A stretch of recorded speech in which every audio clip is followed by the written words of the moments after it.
오늘 예배 오신 여러분들을 환영합니다. 하나님께서 저와 여러분들을 2023년 1월 8일 날 예배자로 부르신 줄로 믿습니다. 이 땅에 살 때에 하나님을 예배하러 온 사람들, 예배자로 부르심을 받은 그 사람들이 바로 복이 있는 사람들인 줄로 믿습니다. 하나님 앞에 나와서 예배하는 것은 아무나 예배할 수 있는 것이 아니라 하나님께서 부른 자들만이 하나님 앞에 나와서 예배하게 되는 줄로 믿습니다. 하나님께서 우리를 예배자로 부르셨으니 2023년도에는 예배에 성공함으로 인생 성공하는 그러한 저와 여러분 되시기를 간절히 축원합니다. 오늘 본문에서 보니까 우리 하나님께서 온 우주의 주인 되심을 말씀하고 있죠. 24장 1절에서 보니까 땅과 거기에 충만한 것과 세계와 그 가운데 사는 자들은 다 여호와의 것이로다. 이 우주의 주인이 하나님이심을 말씀하고 있습니다. 그러면서 말씀하시기를 3절에 여호와의 산에 오를 자 누구이며 그 거룩한 곳에 설 자 누구인가? 하나님 앞에 올라올 자가 누구인가? 라고 말씀하고 있다라는 것입니다. 그러면서 오늘 본문에서 보니까 네 가지를 말씀하고 있습니다. 4절에 보니까 이렇게 말씀하십니다. 그 손이 깨끗하며 마음이 청결하며 뜻을 허탄한 데 두지 아니하며 거짓 맹세하지 아니하는 자로다. 근데 문제는 무엇입니까? 오늘날의 많은 사람들의 문제는요, 내가 누구 앞에 예배하는지 모른다라는 겁니다. 내가 누구에게 예배하는지 모르고 있다라는 겁니다. 교회에 나와서 예배하러 나온 사람들도요, 하나님 앞에 나오는 것이잖아. 마치 목사 앞에 나와서 예배하는 것처럼, 목사도 하나님 앞에 나와 예배하는데 목사 앞에 나오는 것처럼 그렇게 착각하고 있다라는 것입니다.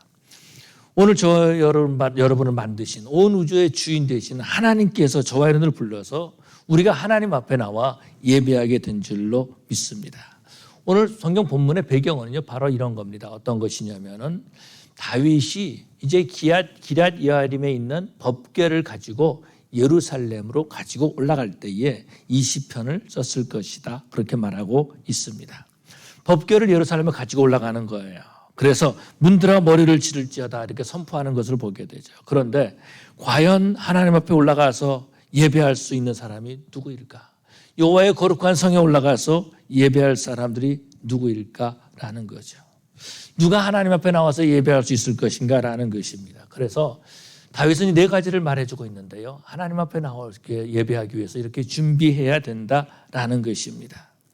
하나님을 만날 준비를 하는 거죠. 저와 여러분들은 하나님 앞에 신실한, 진실한 예배자가 되어야 될 줄로 믿습니다. 형식적인 예배자가 되어서는 안 된다라는 것입니다. 형식적인 예배자는요, 알곡과 가라지를 가를 때에 그 가라지가 돼가지고 바람에 날려가고 만다라는 것입니다. 다시 말해서 형식적인 예배자는 삶에 어려움이 있을 때에, 핍박을 받을 때에, 손해를 입을 때에 예배를 포기한다라는 거죠.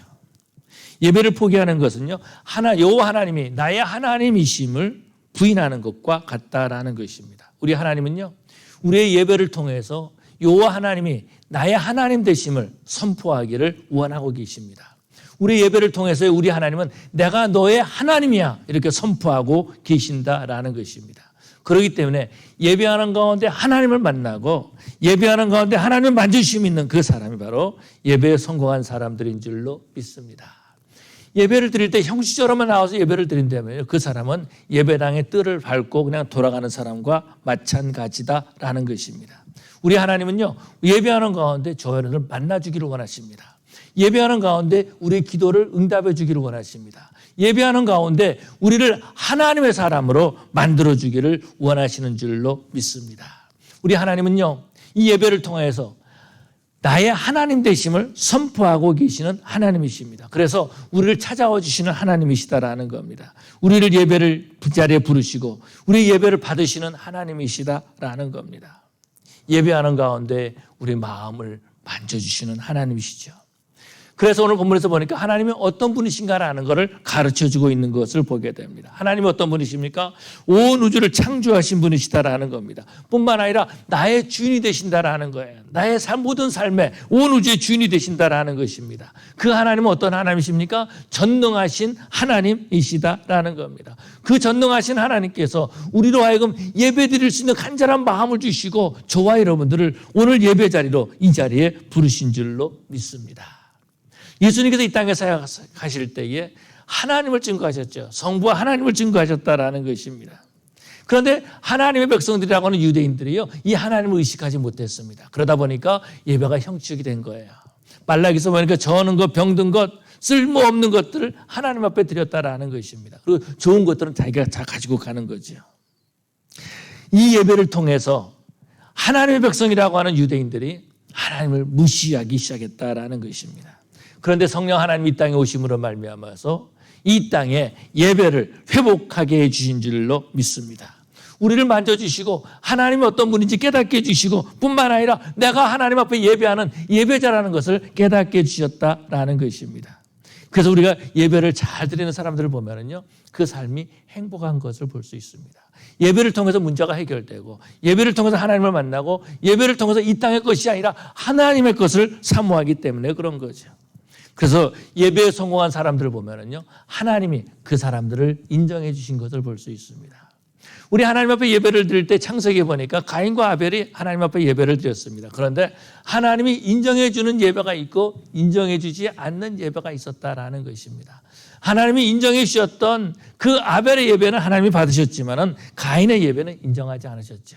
그래서 예배를 드렸지만 그 예배를 받지 않으셨다라는 것입니다. 그래서 우리는 참 예배자가 되기 위해서 진정으로 하나님 앞에 준비된 예배를 드리는 자들이 되어야 될 줄로 믿습니다. 오늘 본문에서 보니까 그렇게 말씀하고 있습니다. 여호와의 산은 오를 자 누구이며 그 거룩한 곳에 설 자 누구인가? 라고 하면서 첫째로 그 손이 깨끗하며 그 손이 깨끗하며 라고 말씀하고 있습니다. 손이 깨끗해야 된다라는 거예요. 밖에 나갔다 들어오면 손을 씻어야 되는 거죠. 특별히 밥을 먹을 때, 음식을 먹을 때는 손을 씻어야 된다라는 것입니다. 우리 한국 사람들은 젓가락을 사용하니까 이 손을 잘 안 씻는 경향이 있는데요. 이 손으로 음식을 먹는 그 민족들이 있습니다. 그런 사람들은요, 손을 아주 깨끗하게 잘 씻는 그런 모습들을 보게 되죠. 여러분, 밥을 먹을 때 손을 씻는 것처럼 우리가 하나님 앞에 나올 때에도 우리의 손을 씻어야 된다라는 것입니다. 다시 말해서 우리의 손이 깨끗해야 된다라는 거죠. 이사야서 1장 15절에 이렇게 말씀하십니다. 너희가 많이 기도할지라도 내가 듣지 아니하리니, 이렇게 말씀하세요. 아니, 언제는 우리에게 기도하라 그러놓고 오늘 본문에서 이사야서는 말씀합니다. 너희가 많이 기도할지라도 하나님이 듣지 아니하신대요. 왜요? 이는 너희 손에 피가 가득함이라. 그렇게 말씀하고 있습니다. 우리가 우리 죄를 회개하지 않으면, 피가 가득하면요, 우리 기도를 응답해 주지 않으신다라는 거죠. 이사야서 59장 1절부터 3절까지 보니까 이렇게 말씀하십니다.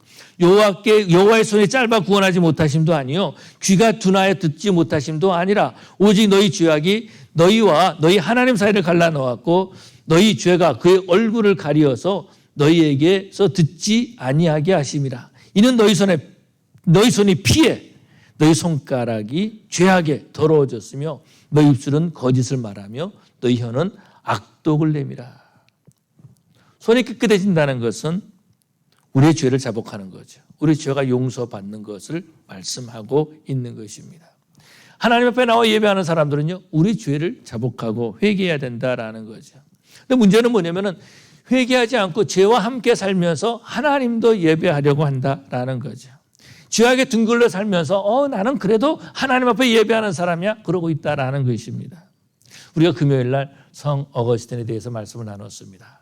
어거스틴을 보면은요, 아버지를 따라 그 성품을 닮아서 상당히 방탕한 생활을 했습니다. 그런데 어머니 성품도 받았다라는 거죠. 그 안에서 하나님을 찾는 마음도 있었습니다.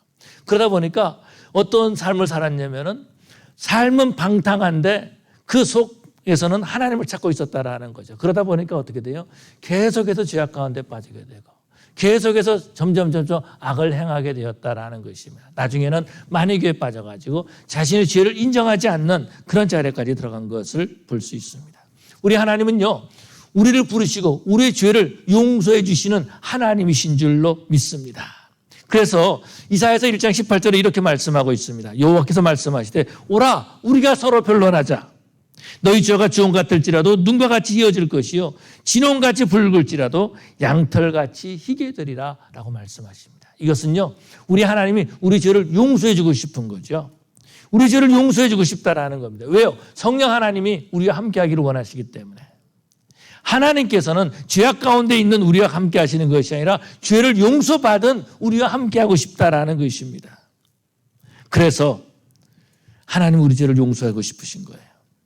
우리 가운데 거하기를 원하신다라는 겁니다. 우리와 함께하기를 원하시는 거죠.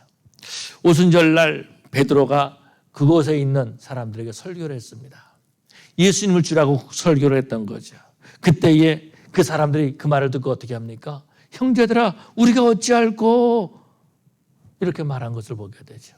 사도행전 2장 37절과 38절에 보니까 이렇게 말씀하고 있습니다. 그들이 이 말을 듣고 마음에 찔려 베드로와 다른 사도들에게 물어 이르되 형제들아 우리가 어찌할꼬 하거늘 베드로가 이르되 너희가 회개하여 각각 예수 그리스도의 이름으로 세례를 받고 죄의 사함을 받으라. 그리하면 성령을 선물로 받으리니.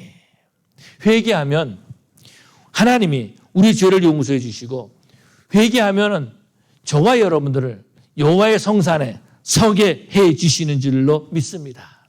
바로 회개하는 자가 하나님 앞에 예배에 성공할 수 있고 그 죄를 용서함 받고 죄 문제를 해결함 받은 그 사람이 바로 하나님 앞에 살아있는 예배를 드리게 되는 줄로 믿습니다. 두 번째로 말씀하시기를요. 마음이 청결하며 그렇게 말씀하고 있습니다. 예수님께서 그렇게 말씀하셨어요. 산상수훈에 말씀하시기를 팔복에 마음이 청결한 자는 복이 있나니 저가 하나님을 볼 것이며 이렇게 말씀하고 있죠. 마음이 청결하다는 것은 무슨 말입니까? 깨끗하다는 말이죠. 마음이 깨끗하다는 말입니다. 한 번은 이제 그 선교사로 나가는 어떤 친구 목사님이 계셨습니다. 이분은 정말로 마음이 깨끗하신 분이세요. 같은 신학생이고 같이 공부를 하면서도 이 같은 목사님들 보면 마음이 깨끗해요. 안에 환이 다 들여 보이는 것 같아요. 아, 저러면 사람들한테 많이 쏘볼 텐데. 아니, 그럴 정도로 깨끗한 그 모습이 보인다라는 청결한 거죠. 깨끗한 거죠. 그런데요, 예수 믿는 사람들이 많이 보면은 도대체 마음을 모르겠는 사람들도 있다라는 거예요. 깨끗하지 못한 거죠. 청결하지 못한 거죠. 저 사람이 정말 저 사람 말을 내가 믿어야 될지 말아야 될지 모른다라는 것입니다. 더러운 마음을 가지고 이 세상을 살아가는 거죠. 세상의 악한 것들을 받아들인다라는 겁니다. 조금 전에 말씀드렸지만 어거스틴은 방탕성을 하면서 그 마음에 하나님을 사모했지만 그 삶은 여전히 죄악 가운데 있었다라는 거죠. 정욕에 물들어서 살고 있었다라는 것입니다. 사람들이 하나님을 보지 못하는 것은 마음이 악한 것으로 가득 차 있기 때문에 그런 거죠. 그래서 디모데 후서에 보니까 이렇게 말씀하고 있습니다. 큰 집에는 금그릇과 은그릇뿐 아니라 나무그릇과 질그릇도 있어 귀하게 쓰는 것도 있고 천하게 쓰는 것도 있나니 그러므로 누구든지 이런 것에서 자기를 깨끗하게 하면 귀히 쓰는 그릇이 되어 거룩하고 주인의 쓰심에 합당하여 모든 선한 일에 준비함이 됨이라. 여러분 그릇은 깨끗해야지 쓸 수 있다라는 겁니다. 깨끗한 그릇에 밥을 담을 수 있다라는 거예요. 아무리 아름답고 아무리 정말 화려한 그릇이다 할지라도 그 그릇이 더러우면은요 쓸 수가 없는 거죠. 그 옛날에 한국에 선교사님들이 왔을 때에 제 친구 목사님이 그런 얘기하는 걸 들었습니다. 이제 아버님한테 들었다라는 거니까 할아버지 때부터 이 선교사님들을 집에 이제 모시는 그런 집안입니다. 그런데 선교사들이 집에 오면은요 녹그릇에다가 이제 흰밥을 쫙 해서 줍니다. 흰밥을 주는데 선교사들이 밥 알만 파먹더래요. 밥 알만. 그릇이 있으면 그릇은 안 뜯고 밥 안에만 이렇게 파먹었다라는 거예요. 왜 그런가 했더니 녹그릇을 씻는데 녹그릇이 더럽다라고 생각한 거죠. 녹그릇을 그 물가에서 씻는데 더러운 물로 씻는 겁니다. 그걸 본 거예요. 그러다 보니까 거기다 밥을 집어넣으니까 밥을 깨끗이 먹지 못하고 안에만 파먹었다라는 것입니다. 여러분 그릇이 깨끗해야지 하나님 나라에 쓰임받을 수 있다라는 거예요. 성령을 체험하게 될 때에 그 마음이 깨끗하게 되는 줄로 믿습니다. 회개하고 마음이 깨끗해지면요 세상이 눈이 열리기 시작한다라는 거예요. 그러다 보면은 세상이 다르게 보입니다. 저는요 성령을 체험하고 난 다음에 어느 날 이제 장로님이 설교하시는데 그 장로님의 설교를 듣고 성령 체험했습니다. 내 죄를 회개하고서는 그 다음 날 나왔는데 세상이 다르게 보이는 거예요. 그 다음 날 아침에 나무가 정말 아름다워요. 하늘을 쳐다봤더니 내가 어저께 봤던 하늘이 아니다라는 거죠. 모든 것이 다 새롭게 보이고 모든 것이 다 아름답게 보이더라는 것입니다. 사람들이 땅에 살면서요 나름대로의 그 어떤 안경을 쓰면서 살아가고 있습니다. 안경을 쓰고 살아가고 있어요. 자신의 어떤 경험의 안경, 그것을 가지고 살아가고 있다는 겁니다. 인생을 살아오면서 많은 경험을 가지고 있어요. 많은 상처를 받고 그것을 가지고 그 안경을 쓰고 살아가고 있다는 겁니다. 그러다 보니까 상처를 가진 사람들은 어때요? 모든 사람들이 말을 해도요, 그것을 제대로 받아들이지 못한다라는 겁니다. 왜 그래요? 상처가 많이 있기 때문에 그런 거죠. 상처의 안경을 쓰고 있다라는 겁니다. 그런 것처럼 어떤 사람은요, 부정적인 안경을 쓰고 있어요. 모든 말이 다 부정적으로 들린다라는 겁니다. 모든 보이는 것이 부정적으로 보이는 것입니다. 뿐만 아니라 어떤 사람은 긍정적으로 보는 거죠. 모든 걸 다 긍정적으로 본다라는 겁니다. 그런데 안경을 벗으면 어떻게 됩니까? 바로 볼 수 있다라는 거죠. 바로 볼 수 있는 것입니다. 마음이 청결한 자는 하나님을 보게 되는 줄로 믿습니다. 하나님을 사람들은요, 주님과 교제하는 것처럼 날마다 살아가는 것이죠. 하나님의 사람들이 이 땅에 살면서 주님과 함께 했던 것처럼 모든 안경을 벗어버리고 주님과 동행하는 삶을 살게 되고 진실된 교제를 이루는 삶을 살게 되는 줄로 믿습니다. 세 번째 말씀하시기를요, 허탄한 데 그 마음을 두지 않는다라고 말씀하고 있습니다. 뜻을 허탄한 데 두지 아니하며 그렇게 말해주고 있습니다. 사람들은요, 죄악의 욕심에 붙들려 살아가고 있습니다. 물질의 정욕에 붙들려 살아가고 있습니다. 명예의 욕심에 붙들려 살아가고 있는 것을 보게 됩니다. 그 자신의 욕망을 채우기 위해서 김일성이는 6.25 때 전쟁을 일으켰죠. 수많은 사람들의 목숨을 빼앗아가게 했습니다. 그런데 결국 그 사람도 죽었어요. 오래 살 것 같지만 오래 살지 못하고 죽었다라는 겁니다. 물질의 욕심에서 붙들려 살아가는 사람들, 제가 어렸을 때만 해도 한국의 제일 부자가 삼성의 이병철 씨였습니다. 친구 목사님이 그러는 겁니다. 자기 처갓집이 한국의 100대 부자 가운데 들어간대요. 엄청난 부자예요, 북대면은. 근데 별로 그렇게 나는 그런 관심이 없다 보니까 몰랐는데 엄청난 부자더라고요. 근데 옛날에는 삼성의 이병철 씨, 부자라고 생각하고 그랬는데 그 사람도 결국은 세상을 떠나더라고요.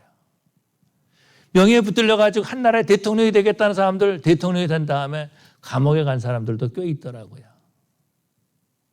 그 모든 것들은 훅 하면 불러나가라고 만다라는 것입니다. 하나님께 나와서도요, 하나님의 목적이 아니다라는 겁니다.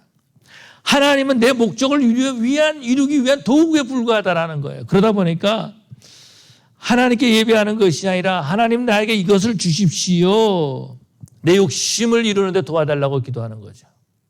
여러분, 도둑이 기도하면서 도둑질하면서 기도할 때 뭐라고 기도하겠습니까? 내가 이 도둑질에 성공하게 해서 제발 걸리지 않게 해주십시오라고 기도한다라는 겁니다. 라스베가스에 가면은 도박하는 사람들이 많이 있다 그래요. 트럼프를 가지고 도박할 때 보면서 속으로 기도한다라는 거예요. 제발 뭐 좋게 해달라고. 허탄한 데 두고 살아간다라는 거죠. 사도 바울이 예수를 만나기 전에 바로 허탄한 데 마음을 두었습니다. 그것이 어떤 겁니까? 유대인들에게 인정받기를 원했다라는 거예요. 뿐만 아니라 유대교회의 인정받음으로 유대교회에 열심을 냈던 그런 모습들을 보게 되죠. 유명해지기를 바랐습니다. 내가 유명해지고 내가 높은 자리에 있기를 바랐다라는 겁니다. 내 이름이 증거되기를 원했다라는 거예요. 그런데 그가 다메섹으로 가다가 예수님을 만나지 않습니까? 더 이상 그 마음을 허탄한 데 두지 않습니다. 자신이 유명해지기보다는요, 예수님의 이름을 증거하기 힘썼던 모습을 볼 수 있습니다. 복음을 전하다가 매를 맞았어요. 복음을 증거하다가 감옥에 들어갔다라는 것입니다. 그런데 내가 복음을 증거하다가 매를 맞는 거, 감옥에 들어가는 것이 중요한 것이 아니다라는 거예요. 오직 예수님만 증거하면 된다라는 것입니다. 중요한 것은 예수님이다라는 거예요. 그래서 바울은 이렇게 고백하죠. 먹든지 마시든지 무엇을 하든지 다 하나님의 영광을 위해서 하라, 그렇게 말씀하고 있습니다. 그래서 그는 어떻게 하죠? 로마에 가서 복음을 증거하기를 원하죠. 어떻게 증거하기를 원합니까? 로마에 갈 수가 없는 겁니다. 죄인이 돼가지고 황제에게 상소를 하는 거죠. 그래서 죄인의 모습을 가지고 로마에 갑니다. 그곳에 가서 복음을 증거하는 것을 볼 수 있죠. 그 마음을 주께 드린 거죠. 더 이상 그 마음을 허탄한 데 두지 않았다라는 것입니다. 뿐만 아니라 성경을 이렇게 말씀하고 있습니다. 하나님에게 나가는 자는요, 거짓 맹세하지 않는다라는 거예요. 사람들이 언제 거짓 맹세합니까? 위기를 모면할 때에. 이거 내가 위기인데 이거 이때 보면 내가 손해 보는데 하면서 거짓말한다라는 거예요. 그러면서 거짓 맹세한다라는 것입니다. 지금 겪고 있는 위기를 피하기 위해서 거짓말한다라는 거죠. 거짓 맹세하지 않는 것은요, 타협하지 않는 것을 말씀하고 있는 것입니다. 거짓을 습관한 사람은요, 계속해서 거짓으로 맹세합니다. 내가 이것을 하면은, 내가 저것을 하면, 심지어는 하나님께도 거짓 맹세한다라는 거예요. 그런 사람들은 이제 타협하는 일이 익숙해집니다. 세상에서 살아가면서 타협하는 데 익숙해지면서 살아간다라는 거예요. 사람들이 나이가 들면서 경험이 많죠. 그 경험이 대부분 어떤 경험이냐면은 타협하는 경험입니다. 타협하는 경험. 이랬을 때 내가 이렇게 타협해야지. 저랬을 땐 저렇게 해야지. 그런데 문제는 뭐냐면은 신앙까지 타협한다라는 거죠. 신앙까지 타협한다라는 것입니다. 자신의 영혼의 문제에 대해서는 관심이 없습니다. 오직 내가 편리하고 내가 유익을 얻으면 된다라는 거예요. 아브라함의 조카 롯을 보면 그러지 않습니까?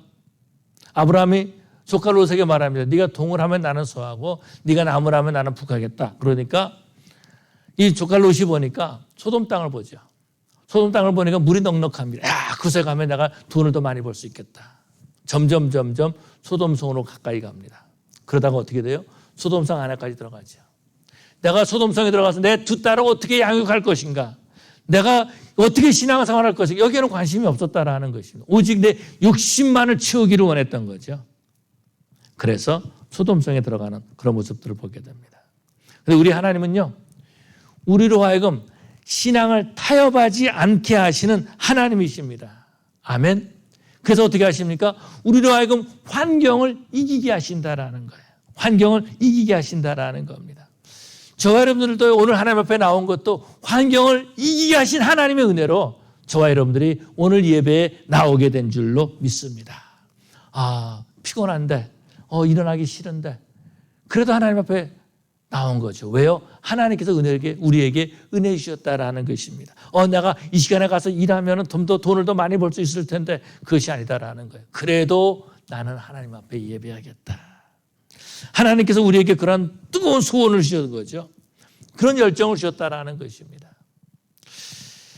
여기 계시지만은 우리 석 집사님 이제 제가 전화를 원래 저 전화 잘 안 거는데 전화를 걸었어요. 걸었더니 목사님 제가 다음 주는 꼭 교회 갈 수 있습니다. 그랬는데 몸이 아파서 못 나오셨어요. 그래서 왜 안 나오셨을까 이게 이따가 또 전화를 또 걸었습니다. 그랬더니 목사님 제가 이제 30m 정도는 걸어갈 수 있습니다. 그래서 교회 나오시겠다라는 거예요. 그때 되면은 몸이 더 좋아질 겁니다. 그러면서 교회 나왔다라는 겁니다. 그 마음이 하나님 앞에 나오고 싶은 열정이 있는 거죠. 뜨거움이 있는 거죠. 그래서 하나님께서 우리를 부르시고 우리에게 예배하고자 하는 그런 소원을 주셔서 하나님 앞에 나오게 됐다라는 겁니다. 주의 성산에 올라오게 된 거죠. 온 우주의 주인 되시는 하나님 앞에 나와서 예배할 수 있게 되었다라는 것입니다. 하나님의 자녀가 예배하지 못하면요, 갈급함을 느끼게 됩니다. 갈급함을 느끼게 돼요. 그 갈급함이 바로 어떤 갈급함이면 영적인 갈급함이다라는 것입니다. 어떤 것이 분명하지 않지만은 내가 하나님 앞에 예배해야 되는데 라고 하는 그 간절함이 있다라는 겁니다. 성령 하나님이 함께 하셔서 그 마음을 주시는 줄로 믿습니다. 하나님의 자녀가 아닌 사람들은요, 예배하지 않아도 마음에 부담이 없어요. 갈급함이 없어요. 영적인 갈급함이 없다라는 겁니다. 오늘 예배 안 드렸는데 다음에도 예배 안 드려도 뭐 별거 없을 거야. 하나님을 섬기는 두려움으로 섬기는 사람이 있습니다. 그래서 오늘 내가 예배 안 드리면 큰일 나는데 하나님께서 나를 치실 텐데 하나님께서 나를 벌하실 텐데 그러다가 한 번 빠집니다. 두 번 빠져, 세 번 빠지고 네 번 빠지고 그러다가 내가 몇 번 빠져도 하나님이 나한테 벌하지 않으시네? 그러면서 예배에 빠진다라는 겁니다. 그런데 정말 그 마음에 성령 하나님이 함께 해주시고 예배자로 부르신 사람들은요, 예배하지 않으면 마음에 갈급함을 느낍니다.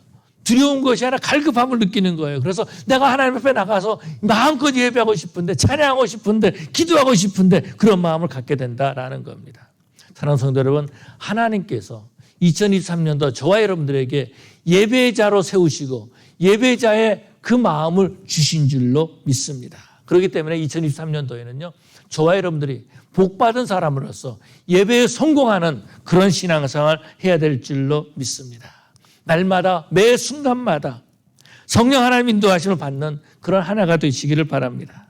그래서 2023년도에는 정말 내가 예배를 잘 드렸다. 정말 나는 하나님 앞에 예배를 잘 드렸다. 그렇게 결론을 내리고 그렇게 감사할 수 있는, 그래서 하나님과 동행하면서 여호와의 성산에 올라가서 마음껏 하나님을 찬양하는 그런 저 여러분 되시기를 간절히 축원합니다. 우리 기도하시겠습니다. 사랑의 아버지 하나님 감사합니다. 주님께서 저희들을 사랑하셔서 2023년도를 허락해 주시고 이 세상에 살 때 하나님 앞에 예배자로 부르시고 세우심을 볼 수 있도록 인도하심을 감사합니다. 아버지 하나님, 2023년도에 우리 성도들 예배에 성공하는 자들 되게 하여 주시옵시고 예배를 잘 드림으로 하나님께 영광 돌리는 저희들의 삶이 될 수 있도록 하여 주시옵소서. 예배하는 가운데 성령 하나님의 만지심이 있게 해주시옵시고 예배하는 가운데 기도가 응답받게 해주시옵시고 예배하는 가운데 하나님께 영광 돌리고 하나님이 나의 하나님이심을 고백하는 우리 교회 우리 성도들 되게 하여 주시옵소서. 감사하며 예수님 이름으로 기도 올리옵나이다.